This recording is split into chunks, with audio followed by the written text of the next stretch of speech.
1000 രൂപ തന്നിട്ട് പോടാ ഡേയ്. അടുത്ത വർഷം ഞാൻ കാണുമെന്ന് ആർക്കിടെ അറിയാം. ഡേയ്, നാളെ ഞാൻ മരിച്ചു പോയാലും എൻ്റെ ആത്മാവിന് ഗതി കിട്ടൂലല്ലോടാ. ഡേയ് ഞാൻ പോവില്ലടാ. സതീശന്റെ അച്ഛനുമായിട്ട് ഞാൻ പോവില്ലടാ. മക്കളാണ് സത്യം. ഇതെന്തോന്ന് ഉണ്ടാക്കി വെച്ചിരിക്കണത്? ഒരു ഉപ്പുമില്ല, പുളിയുമില്ല. മനുഷ്യന് തിന്നാൻ പറ്റുമ്പോൾ എന്തെങ്കിലും ഉണ്ടാക്കും. ചായ ഉണ്ടാ ഉള്ള എരിയും ഉണ്ടാക്കി വെച്ച്. എന്തിനാ നീ കിടന്ന് ബഹളം ഉണ്ടാക്കണത്?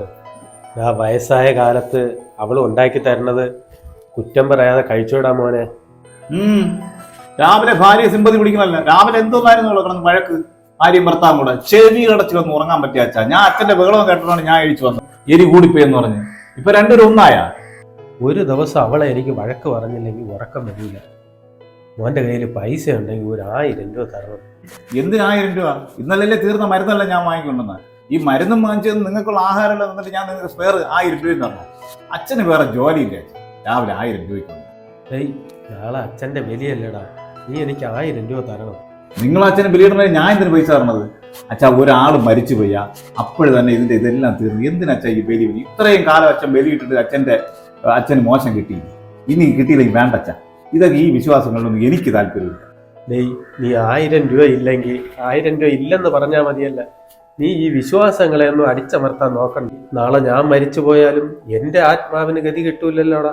അച്ഛാ, ആചാരങ്ങൾ അടിസ്ഥാനങ്ങളൊന്നും ഞാൻ കുറ്റം പറഞ്ഞില്ല. എന്റെ അഭിപ്രായം എന്ന് പറഞ്ഞാൽ അച്ഛാ, ഇവര് മരിച്ചു പോയിട്ട് എത്രയേ വർഷങ്ങളായി. ഇവരെ എല്ലാ ദിവസവും ഓർക്കണം. അല്ലാതെ ബലിയിടുമ്പോൾ മാത്രം ഓർക്കുക.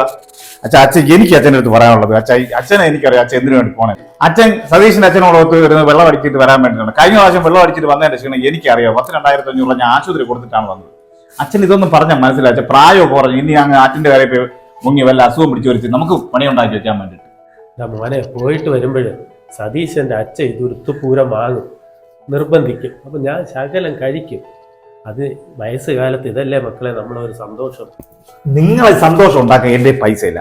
അതുകൊണ്ട് അച്ഛൻ വേറെ വല്ല ജോലി ഉണ്ടെന്ന് നോക്കാം. അതാ മുറ്റത്ത് കുറെ തുണി വാരി കിട്ടിയിരുന്നു. ഇന്ന് അവധി ദിവസമാണ്. അച്ഛൻ അതിനെ കൂടെ ഒന്ന് വാരിപ്പറക്കില്ല. എനിക്ക് നാളെ രാവിലെ പോകാനുള്ളതാണ്.